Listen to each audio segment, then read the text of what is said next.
It's time for CBJ in 30, presented by Telhio Credit Union. Find us on SoundCloud, Apple Podcasts, Spotify, Google Play Music, YouTube, and TuneIn.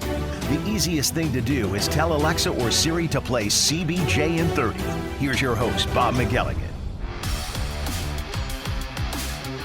Welcome to another edition of CBJ in 30, presented by Telhio Credit Union. What a bounce-back win for the Blue Jackets last night. Just one night after they were throttled by the Calgary Flames 6-0, Blue Jackets came back with a huge 5-3 win over the New York Rangers. The New York Rangers, the favorite NHL team of Linda Cohn from ESPN. I'm going to be talking to her in just a few moments. But what a night it was for Boone Jenner last evening. The Blue Jackets captain led the way. He had 2 goals in the game last night, and he also added 2 assists. 4-point night for Boone Jenner. Zach Werenski, who after the Calgary game was very critical of Zach Werenski, bounced back in a big way. He had 3 assists in that game last night, and Sean Corrali wound up with 2 goals, one of those an empty net goal. So just an overall good performance by the Blue Jackets as they get the win. Again, it is a much-needed win. And now there are 2 games left before the All-Star break, one in Montreal on Sunday and the other back here at Nationwide Arena against the Florida Panthers on Monday. Before I talk with Linda Cohn, I want to tell you about the good folks over at Telhio Credit Union. You know, they have been serving the area for a long, long time, and they've been doing it extremely well. You don't get to do something for a long time if you do it badly. You have to be good at it, and that's what the people at Telhio Credit Union are. They are good at taking care of their customers. If you'd like to find out the different services that they provide, just go to their website at telhio.org. You can surf around, click on the different tabs, and you can find out what they offer that might benefit you. It's very simple. And if you can't find the answer to the question that you're looking for, if you are looking at the website during the business hours, you can find a live chat option on the right-hand side of the screen. Telhio Credit Union is open to everyone in central and southwestern Ohio. They are federally insured by NCUA. All right, my guest today started off as a high school hockey goalie, went on to be a very good college hockey goalie, and then was one of the first women to join ESPN when they started SportsCenter a long, long time ago. Please welcome to the show a huge fan of the National Hockey League, Linda Cohn. Well, Linda, when the NHL went back to ESPN, I'm sure there were a lot of people that were happy about that, but 2 people in my mind that had to be the happiest. One is you, and the other is Barry Melrose. And if I'm correct, what order does it go in? I'll give the coach, and because he's older than me, the respect senior citizens deserve, Bob. And thanks for having me on the podcast. Yeah, I mean, it was Barry, it was me, Butcher Gross. Those are the 3 that come to mind. But yeah, I'm first because I felt like I've let the light kept the light lit. Okay, there we go. Kept the light lit. I always felt it was. I know why you had a hard time saying that, because you were a goalie and you never want the light to be lit. So that's true. That's what happened there. Nightmares, Bob. Nightmares. Plus, I'm coming to you from the West Coast where I live now. So it's 3 hours behind. So it's early for me as we speak and tape this podcast.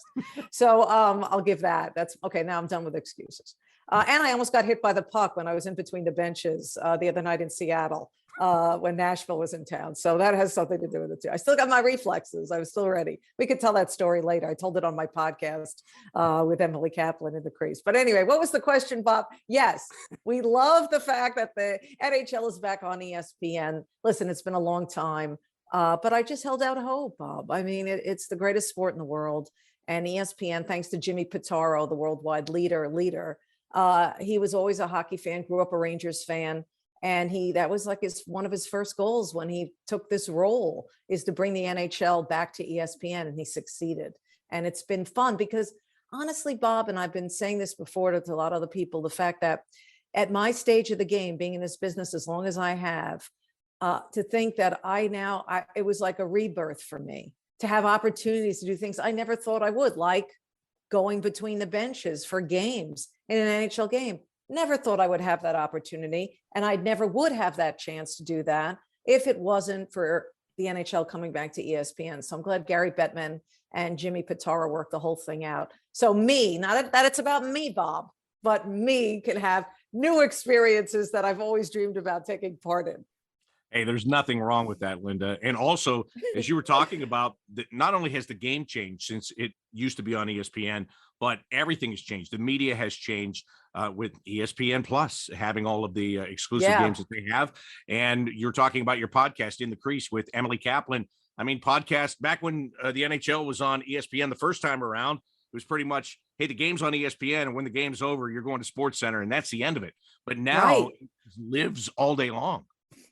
Yeah, that's a great point. You know what's great about ESPN Plus, besides the fact you can get every game, and is the fact that you can watch these games anytime. Like, you know what it is, Bob, like being in the business. We hate to do air or hear air checks of ourselves or watch tapes of ourselves. Am I right, Bob? Yeah, Like, you are. yeah. I'm so glad you said that, because like when I work with kids and I tell them to listen to themselves, Yeah. and they're like, I don't like it. And I said, yeah, you're going to hate it. You're going to hate it for your entire life. And I think there might be some people that like it, but I'm with you. I'm not, Yeah. I'm not, it's I not can't fun. stand it. But the beauty of ESPN Plus is, so I was able to watch the game that I did and kind of look for things and get better that way and hone my skills, because that's the beauty of streaming, right? You can watch these things whenever you want to, which is great. And even if you see the event live, it's going to be there if you want to rewatch it and see it again. So there are many advantages of subscribing to ESPN Plus, besides the great hockey, because all the great things, including Tom Brady's Man in the Arena, which I love. Sadly, that might be coming to an end because he might be walking away and I'll be crying, his biggest fan. But anyway, I digress, Bob. But yeah, it's really cool to have the hockey on ESPN Plus because of that. And that's the world we live in, and social media. That's the world we live in, something that was not there back in the day when the NHL was on ESPN as well. So times are changing, most of it for the great. Yeah, I want to talk to you about being between the benches, but first I want to really set the stage for what you have done in your life here. And I'm talking with Linda Cohn from ESPN. You see her anchoring Sports Center. You see her in between the benches during the NHL games. But when you started out, you started to play goal as a teenager. And first of all, I want to ask you, why the goalie position, and how hard was it for you to break in at that time as a girl and a woman that was trying to play what was considered pretty much a boy's sport? Yeah, Bob, why the goalie position? I'll tell you why. I would, this is not, don't get out the violins for me, but this is how it happened.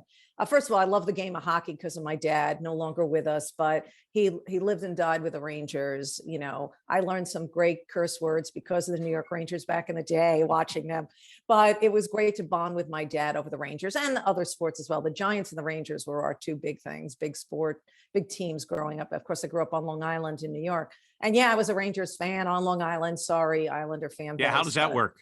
Yeah, they all know. It's funny, a quick side note. When I first discovered hockey, thanks to my dad, growing up on Long Island, the Islanders, they existed, born in 1972. And I was a kid then. And I realized they were on the radio. And actually the first hockey, and I know you love the radio because that's what you do, Bob. But the first hockey game I ever saw or listened to, was on the radio, and it was an Islanders broadcast in the second year in existence. And of course, they weren't great then, but they were on their way quickly. And so the first team I actually embraced was the New York Islanders. But quickly, as the postseason came around and it was the Rangers in the playoffs, I realized, oh my God, this is much more exciting. A, they were on TV. B, it was the playoffs, and the level of intensity, as we all know, of course, but when you're a kid and you're just watching it for the first time, you see it's a different game. So I fell in love with the Rangers and also watching it with my dad. But playing goalie, I was a kid with very low self-esteem. When I was a kid, I wore very thick glasses and I wasn't very popular. And I just loved sports. I was a tomboy, whatever. And, being a goalie gave me, I was a center of attention. So think about it. When you have a kid with low self-esteem and nobody knows you exist or looks at you, when you're a goalie, you are the center of attention. And when I was playing street hockey with the boys, I realized I was pretty good at it. I was in net, had a baseball glove and some other hand-me-down equipment. And for a kid that was nearsighted, I had good eye-hand coordination. I don't know how. So then I got contact lenses when I was like 14 years old. And then my mother found an ice rink that let girls play with boys. But the thing was, the boys had to be so much younger. So when I started playing ice hockey, I learned to skate, by the way, with 40 pounds of goalie equipment on. I didn't know how to skate. So I learned to skate with goalie pads and goalie equipment. 2, I had to play with boys that were significantly younger than me. So my first year playing was 14, and I had to play with 8-year-old boys. So you asked the question, how is it different? How, I had to block out the noise. I learned to block out the noise. And when I mean noise back then, when you're a 14-year-old playing with 8-year-olds, it was like when you heard the mothers of the 8-year-olds saying, what is she doing? Who is that? The ponytail behind my goalie mask. She should be babysitting my kids, not playing hockey with my kids. And so I had to block all that out. And, so that's why I became a goalie, because it gave me an opportunity to have this stage and be the center of attention in a great way and risk being the GOAT. I mean, GOAT, I don't mean greatest of all time. I mean, the terminology, the definition back in the day when we were growing up, GOAT was like, not good. It's her fault, So that's really the whole definition of why goalie. Please tell me that you had a great win-loss record playing against 8 and 9-year-olds. Oh, I did. I was fantastic. I opened up the eyes of all the scouts that came to see me back then. No, I was great. So I was so good that I made I tried out for the boys team in high school. So I tried out when I was a junior, and when I was 16, didn't make it. There were a bunch of goalies trying out, but I opened up their eyes then. And then I came back when I was a senior, and I made the team as the backup goalie. Started 8 of the 35 games, and then I was in for mop-up duty. It was, for me, better than the senior prom, especially since I couldn't go to the senior prom with the captain of the hockey team or the quarterback of my high school team. So I decided not to go. And then you parlayed that into a college career. You went to the State University of New York in Oswego. I know where that is very well because I spent 10 years in Central New York. I worked in Syracuse, and sure. I've been to Oswego. Now the building there is much newer and much prettier now than I'm sure you played in when you were there. Romney Fieldhouse is gorgeous now. Yeah. Now I've got to ask you, I meant to look this up and I forgot to look it up. I don't know if Oswego is the snow capital of at least the United States, maybe the world, because I've been there and it doesn't snow in inches. It snows in feet in Oswego. Yeah, it's got to be right up there. I got to give Buffalo its props too, because they have to be high on that list. But, I got used to it. It was fun. It was great. Hardly anything, though, was canceled. Like, that's the thing. Classes were never canceled because it was just part of the education there at Oswego. But I'll tell you one thing. People ask me all the time. Yeah, people ask me in Columbus all the time. We get like a dusting of snow. Yeah. And nobody can drive, right? You know how it works. Of course. People always say to me, how did you live in Syracuse for 10 years? I said, very simple. It snowed every single day. They got the plows out. They cleaned off the roads. You went to work and you came home. You were just used to driving in it every day, right? Exactly. Let the pros be pros. Right. That's what they do. They know what they're doing, for sure. Yeah, it's always funny. Now I live in LA, and they don't get snow here, Bob, but when it rains, and sometimes it really monsoons here during the winter months. And I know that's like comical for people like us from the East Coast and have lived snow and blizzards and all that. But when it monsoons here and it rains a lot, or even when it's just a little bit of rain, people freak out here. They don't know how to drive in the rain. And God forbid they're driving in the rain at night. Stay off the roads. My God, your life might be in danger. So it's kind of funny. I get a kick out of that for sure. So you played goal in college at Oswego. With women for the first time. So let's make it clear. That was the first time I played. There was a women's hockey team. The first time I played hockey with women. Yeah. And you did a pretty good job of it because you're in their Hall of Fame.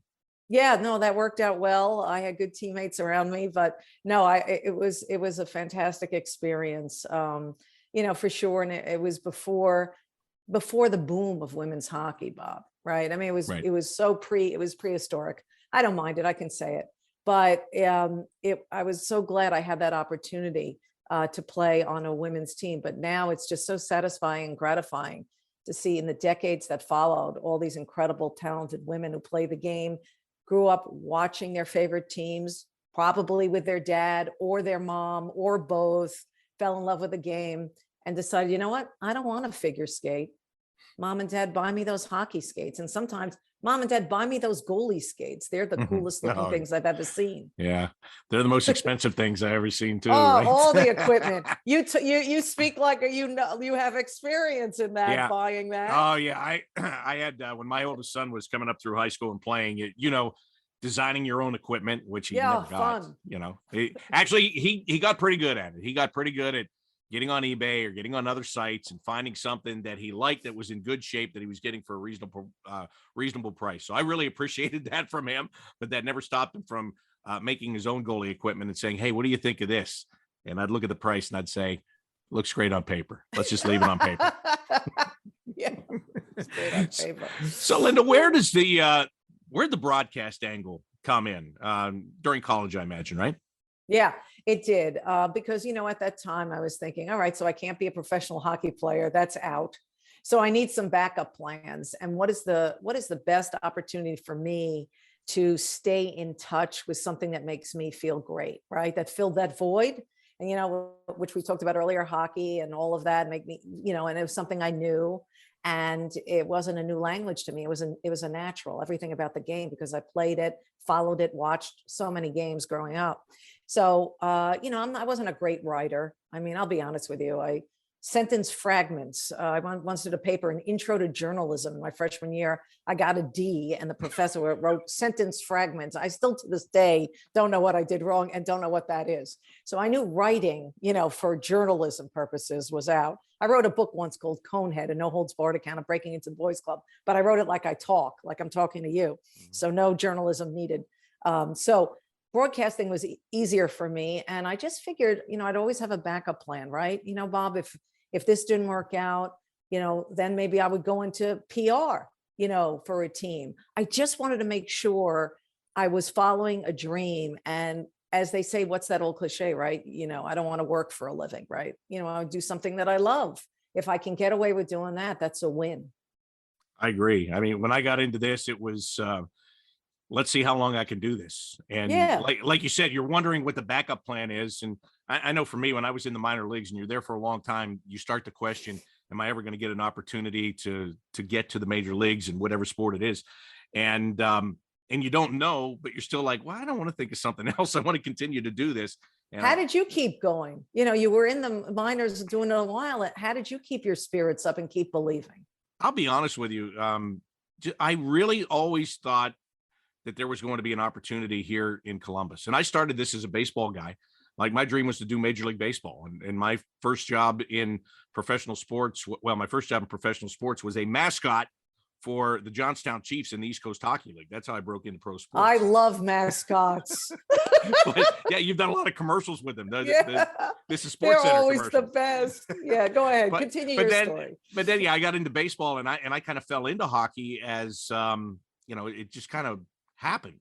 And then it was a winter job. And then I was like, okay, well, this is nice. And then I wound up in the American Hockey League when I didn't think I was ready for it. But I always felt like the people in Columbus always treated me well when I was in Syracuse. And there were opportunities to do things, intermission features here. And, I always had back and forth, and I always felt like that there was going to be a chance. At some point, there was going to be a chance. And so that kept me going. And then fortunately, I was right. There was a chance, and here I am. So nice. that's the story. All right, good. So you've been with ESPN for a long, long time. I mean, you talk about trailblazers. That's really what you were when you came to ESPN and started doing SportsCenter, which you've now done for a long, long time. When you look back at your career there, what kind of a sense of pride do you have at how long you've been able to do what you do? And not just the SportsCenters, because as we were talking about, you're into so many different things now. Yeah. Listen, I sound like one of those athletes, right? That say, you don't think about that when you're in the moment. And I don't think about that when I'm in, like, just keep pushing, keep pushing, keep pushing. I ask myself, do I still like to do this? Do I like it enough to keep doing it? Sure, you want to pay the bills and you want to, don't want to have to worry. But if you're still connecting, like I feel I still can connect to fans, just like I did at the beginning of my career. I started in my career, even before ESPN, working seven days a week, freelancing, doing radio, local TV on Long Island, worked in, New York City, and then getting the opportunity working in Seattle, Washington, where I got my first big TV gig, being a sports reporter and sports anchor. And that's where ESPN spotted me back in 1992. So I've been at ESPN since 1992, which is crazy. So when I look back, I'm like, yeah, I'm really proud of the fact that, that all these young women, and I see the growth in broadcasting with all these amazing, talented women, and many of them reach out to me and say, I grew up with you, you're amazing. But it's pretty cool. The guys too, when I meet them, they're like, Linda, hockey players, even when I did the Seattle game, Colin Blackwell, who I actually think he's fabulous. And he was a great Ranger until they had to leave him exposed in the expansion draft. He'll probably end up on another team, by the way, in a couple of months. But, he waited to talk to me to say, or Joey Decord, the backup goalie for Seattle, they're like, hey, Linda, always a big fan, grew up with you. And I love that. But getting back to, the impact and all that. And I never thought at my age, at this stage, Bob, I'd still be doing this. I'm so grateful and thankful I am, but I must be doing something right. And, doing some stuff on Sirius XM Mad Dog Sports Radio and Sirius XM NHL Network Radio. That also keeps me tied into another group of fans, another group of listeners that perhaps did not grow up with me on SportsCenter or have stopped watching ESPN and don't care about it. And I get that. That's fine. And it's so more about podcasts, which is why I have the In the Crease podcast with Emily Kaplan, which has worked out well. But why stop, right? If you still, if you still feel an itch, just keep going and keep going. I'll know when. I'm like Tom Brady. I'll know when to stop. Okay. I'm not going to let anyone tell me when. I will make that decision, and I will not be Aaron Rodgers, who says, I'm not going to let this drag on, but lets it drag on forever. Nobody cares. So yeah, I'm more Brady than Rodgers. Thank you.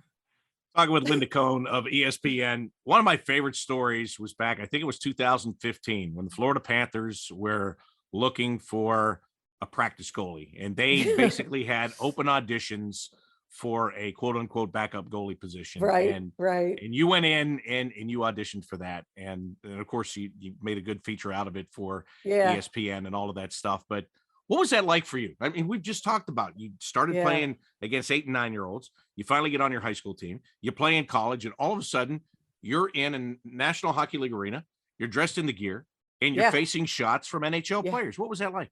Oh man, I was so nervous. I was just so nervous because it had been a while between getting on the ice. I mean, you had your here and there celebrity games, but I mean, facing the kind of rubber that was going to be thrown at me. And it was just so fun. And to this day, I thank the Florida Panthers for letting me do that. But when Sean, I always just remember, it was my turn, Bob.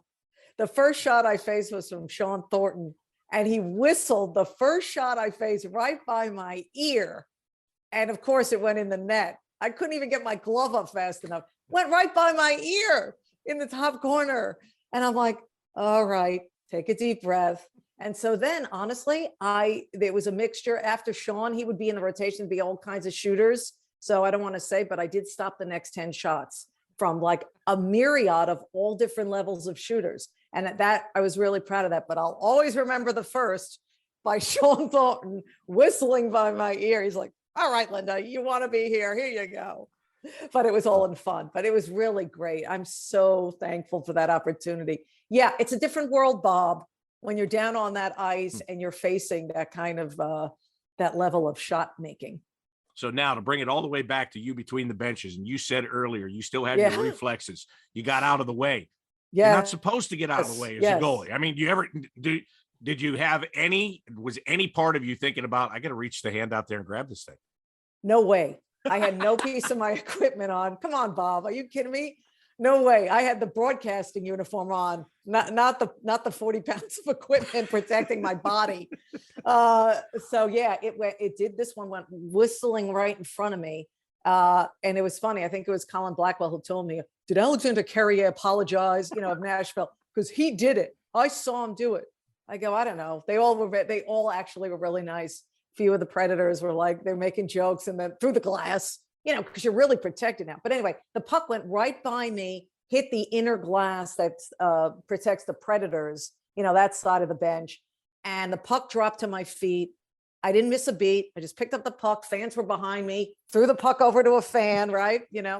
And then I look up and I see some of the Predators like trying to get my attention. The assistant coach, I forgot who it was like, whoa, like all that kind of stuff. Was it Dan Highnote?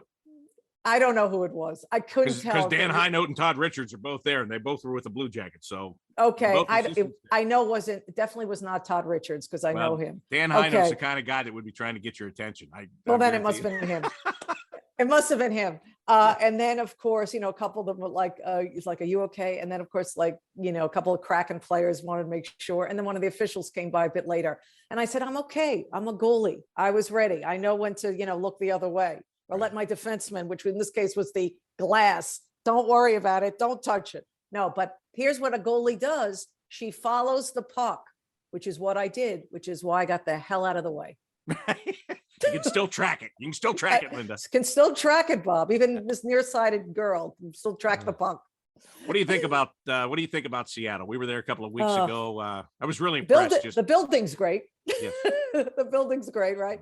No, listen, it's tough. I feel for Ron Francis. Had a conversation with him the day of the game before the puck was dropped against Nashville. They battle. Ron Francis, the biggest takeaway I have from this team every night is that I'm proud that they battle every night. And they're in games.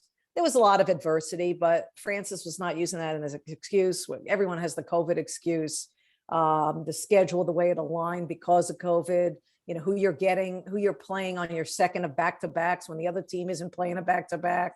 I mean, Columbus lives that. I mean, every team in the National Hockey League, has issues and all that. But we knew the team. Here's the thing. I'm with Francis. When he picked Philip Grubauer to go with Chris Driedger, I was with him. I thought he was getting one of the best goalie tandems in the National Hockey League. Yeah, Driedger's been hurt left and right, different parts of his body. And then, of course, Grubauer has just simply struggled. And so that it starts there. They're still looking for that timely save. It hasn't come enough. And I think that was a big reason for their loss against Nashville, oh, by the way. And we knew this team would have trouble scoring. But, we didn't think the goaltending would struggle as much. And we didn't think the guys on the back line would struggle at times as much. And there'll be a lot of players available. We'll see what the offer is. And that's what I asked Ron Francis, which guys. And he said, everybody's out there. It just depends on the offer. And that includes the captain, Mark Giordano, you would think too, could be available. And I would think Columbus, as we switch gears, is sort of like in the same boat, which is kind of disappointing, obviously far from an expansion team. But I was one of the ones that I thought, they were going to be in the mix for a postseason berth. And now you got to look to be sellers, you would think, to continue the rebuild, Yeah, there's no doubt. And, it's funny because like here, when you start 12-6 after your first 18, people get really excited. And of course you buy in, right? I mean, even I knew going into it, this is the take one step back to take two steps forward. And then all of a sudden you're running out of the gate, you're 12-6. And now it's kind of settled back to probably where it should have been at the beginning, unfortunately. Yeah. But it's a lot different around here. It's a lot different with the players that have left. Nick Foligno, Seth Jones, Cam Atkinson, David Savard, all have gone here. Artemi Panarin. I try to see, I try to block that one out. Just say Sergei Bobrovsky too. Just go ahead and say it. But we're without Torts, and you have it. You guys have Torts. I love Torts. Well, I do too. The highlight of my day was my pregame interview with John Tortorella every game day, and he's a very misunderstood and unique human being. And I still see people on the street today. They go, "Well, you must be happy that Tortorella's gone," and I'm like, "Absolutely not." And that's nothing against Brad Larson, who's the coach here now, who's great. But there's just something about John Tortorella. Don't you agree with me on that?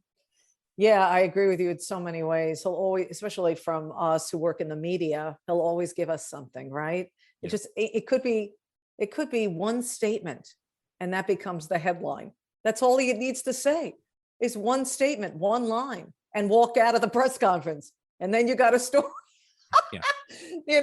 But I love how he defends the troops, meaning not only the troops of our country. It's interesting what I just said, which is absolutely the truth, of course, but the way he defends his team. I always look back, I loved him when he was the head coach of the Rangers.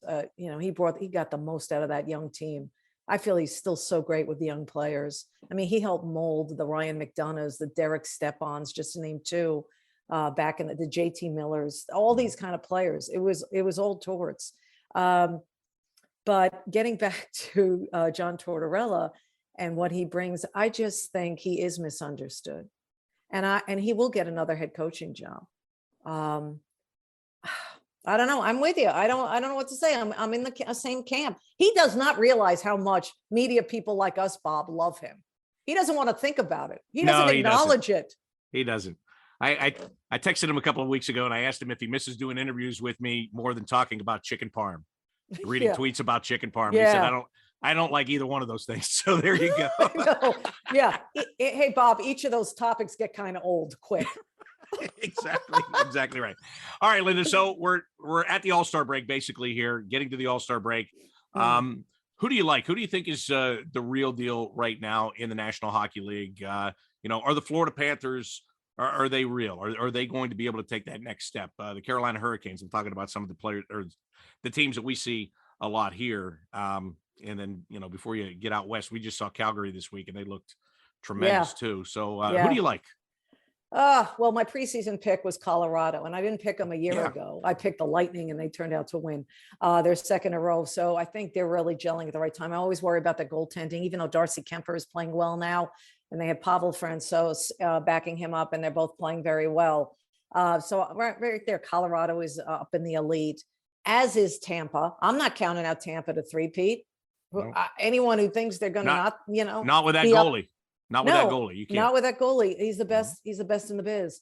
And sadly for Florida, even though I'm so impressed, and Andrew Burnett, can we give him, some hand claps? This guy comes in after Joel Quenneville had to resign for obvious reasons. And look what he's done. It's not just because you have great players doesn't mean you can mold them and create chemistry and suddenly have your players buy into you, even though you were an assistant. But he has earned himself a new deal. But Florida's going to have to match up with Tampa along the way. It's just a given. I think, when the surprise teams, look out for Nashville, and look out for the Bruins. They're just kind of gelling at the right time. And Bruce Cassidy is another guy. Mike Sullivan and the Penguins, frightening right now. Yeah, I was going to ask you about them because I always think in being in the same division as them, maybe it's not a think, maybe it's a hope. You hope that Sidney Crosby is going to be a step slower this year. You hope that Evgeny Malkin is going to be hurt the entire year and not come back and play. And then they do. Yeah, I know, but you know what I mean. You're always hoping that you're always hoping that they're going to start their downward trend, and then you play them and you go, these guys are the same guys that they were 5 years ago, 7 years ago. I mean, they just keep coming. Sidney Crosby is like my favorite player. I think he's the greatest. He has that Tom Brady lineage, right? He's just never makes anything about him. It's always about the team. He's a great leader and what he can do. And he makes others around him believe, and he brings out the best in guys that you never know what their names are. That's what I love about Sid. And of course you can't count out the Rangers with their goaltending, with Igor Shesterkin. If he can stay healthy, anything's possible. The season that Chris Kreider's having 30 goals as we speak. I know Columbus is going to play them. I love Gerard Gallant. That hire I said it before the season began. Players love playing hard for this pit bull. And that's what Gerard Gallant is. He rewards players who work hard, but he holds them accountable. And that's what the Rangers didn't have. And now they have it. So the Rangers will scare some people. I like the progression from the Predators. And when you look out west, you mentioned Calgary, no question, with Markstrom in goal. You gotta look at the goalies who are strong. Mm-hmm. That's why if there's a Achilles heel with the Penguins, I still worry about Tristan Jarry. I know he's an all-star. I have to see more when it matters most. But you know what you're going to get with some of these other guys. So Calgary's going to be in the mix, and Vegas with Jack Eichel. Yeah. Right. I mean, this guy is going to be like, day one of kindergarten when he comes, joins the team pilot. Like, what toy can I play with now? And he won't have any of the pressure, Bob. That's what I kept saying, why it's perfect fit for him once he returns at 100%, that he won't have that pressure being a captain. He's got all those stars, if they're healthy, the Paciorettys, the Stones, etc., on that team, with Robin Lehner in the net. So you never can count out the Vegas Golden Knights. So that's some of it. But right now, if you had to pick one, I would say Colorado. I just think they have something to prove after last year. Yeah, I agree with you on that. I can't wait to see the show that Vegas puts on for the All-Star game.